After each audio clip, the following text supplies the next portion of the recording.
প্রতি বছর বাদাবন সংঘ নারীর প্রতি সব ধরনের নির্যাতন বন্ধের দাবি নিয়ে নারী নির্যাতন বিরোধী পক্ষকাল পালন করে আসছে। এবারও জাতীয় পর্যায়ে ঢাকায় আর্ট ক্যাম্প এবং উন্মুক্ত আলোচনার আয়োজন করা হয়। এই পক্ষকালের ব্যাপ্তিকাল থাকে ১৬ দিন।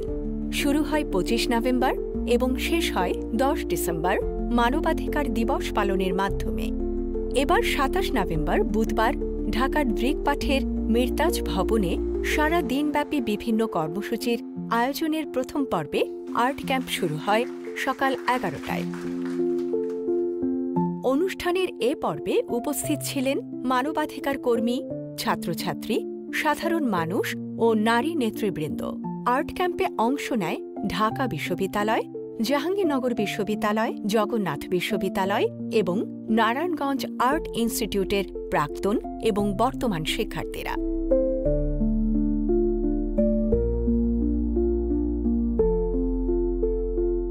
আর্ট ক্যাম্পটির উদ্দেশ্য হল শিল্পকর্মের মাধ্যমে নারী নির্যাতন এবং সহিংসতার বিরুদ্ধে সাধারণ মানুষের সচেতনতা বাড়ানো।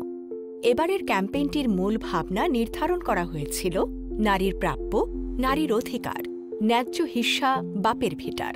আমাদের দাবি, ভূমিতে নারীদের মালিকানা প্রতিষ্ঠা করতে হবে। ফলে নারীর অর্থনৈতিক ক্ষমতায়ন হবে, কমবে নারীর প্রতি সহিংসতা।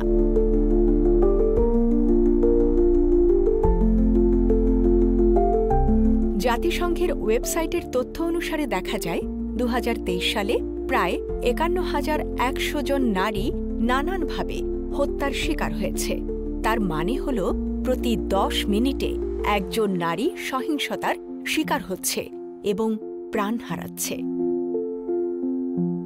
সুতরাং নারীর প্রতি এই সহিংসতা রুখতে সকলকে একত্রিত হতে হবে। নারীর প্রতি সব ধরনের সহিংসতা বন্ধ করার এই দাবি এবং গণমানুষের মধ্যে সচেতনতা তৈরির উদ্দেশ্যে আর্ট ক্যাম্পের আয়োজন করা হয়। বাদাবন সংঘ মনে করে সমাজ পরিবর্তনে শিল্পচর্চা একটি বড় মাধ্যম হতে পারে।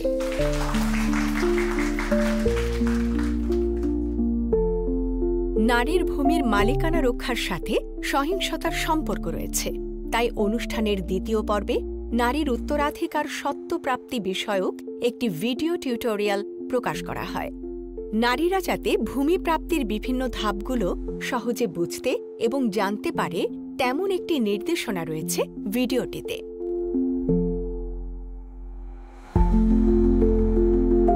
এই ভিডিওটি সময়োপযোগী একটি উপকরণ হয়েছে বলে অভিমত ব্যক্ত করেন উপস্থিত অতিথিরা, যা নারীদের ভূমি মালিকানা প্রাপ্তির সহায়ক হিসেবে কাজে লাগবে।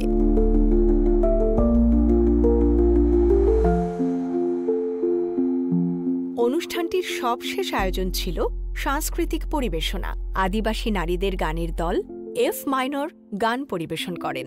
এর মাধ্যমে কার্যক্রম শেষ হয়।